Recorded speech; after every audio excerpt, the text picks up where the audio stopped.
इस वक्त मैं करगिल में हूँ। करगिल विजय दिवस की 26वीं वर्षगांठ है। मेरे साथ है प्राजक्ता जो 27 साल की हैं। 26वीं वर्षगांठ और प्राजक्ता का क्या कनेक्शन है? इनके पिता उन वीरों में शामिल हैं जिन्होंने देश की रक्षा करते हुए करगिल जंग में अपने प्राणों की आहुति दी। उस वक्त प्राजक्ता महज 14 महीने की थी। प्राजक्ता, आपको कब पता चला अपने पिता की वीरता के बारे में और करगिल जंग के बारे में? क्योंकि 14 महीने का वक्त मतलब बहुत छोटा होता है बच्चा 14 महीने का।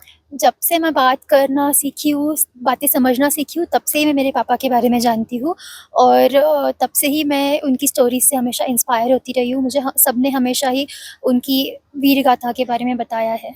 जी, आप अपने पिता के बारे में बताइए, कौन सी, क्योंकि इतनी अलग अलग लड़ाइयाँ लड़ी गई थी तो उनके बारे में।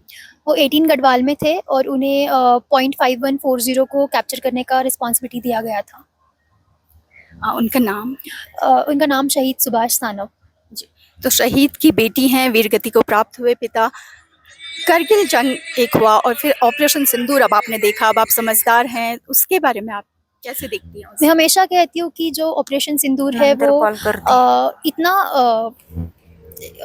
सिर्फ पहलगाम के बारे में नहीं था, तो वो हमले के बारे में था जो अभी तक हमारे ऊपर हुए हैं, और वो मेरे पापा के बारे में भी था। मेरे पापा के सैक्रिफाइस का भी जवाब था वो, कि ऐसा वो फिर से ना कर पाए, और अगर फिर से करते हैं तो फिर से इससे दुगना जवाब हमें उनका देना चाहिए।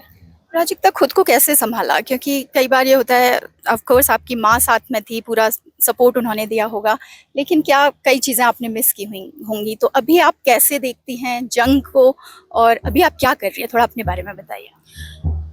जो शहीद की फैमिलीज होती है ना, उन्हें तो हमेशा लगता है कि युद्ध होना ही नहीं चाहिए।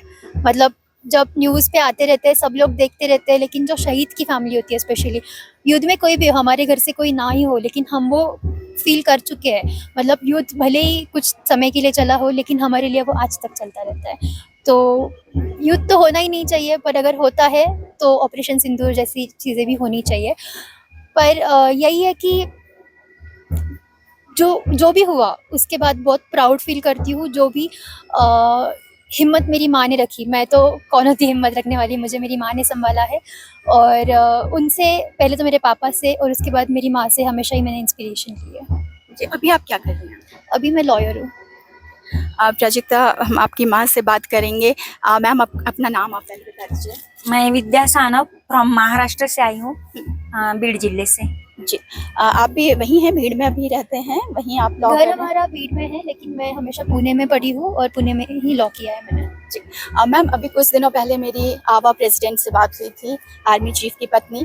तो उनका ये कहना था कि जो एक सैनिक की पत्नी होती है वो एक तरीके से जीवंत तपस्या है, क्योंकि जब वो ड्यूटी पर होते हैं तब भी घर को अकेले संभालना है, और अगर वीरगति को प्राप्त होते हैं तो फिर एक और जंग लड़नी है। कैसे आप देखती हैं कि कितना मुश्किल है एक सैनिक की पत्नी होना?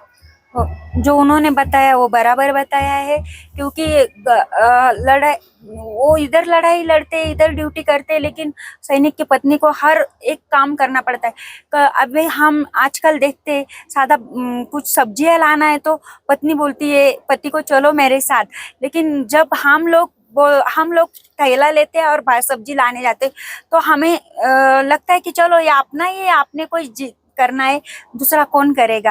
और करते हैं, हमारी सब वीर नारी करती है, सब सैनिक की पत्नी करती है, और वो निभाती भी है बहुत अच्छी तरह से, और मैं उन सब के ऊपर प्राउड फील करती हूँ। आज 26वीं वर्षगांठ है करगिल विजय दिवस की। प्राजक्ता और आप पहले इस जो हम लोग कमेमोरेट करते हैं, पहले यहाँ आए हैं करगिल या पहली बार? हाँ, हम लोग पहली बार आए हैं, क्योंकि पहले मेरे ऊपर बहुत जिम्मेदारी थी दोनों फैमिली की।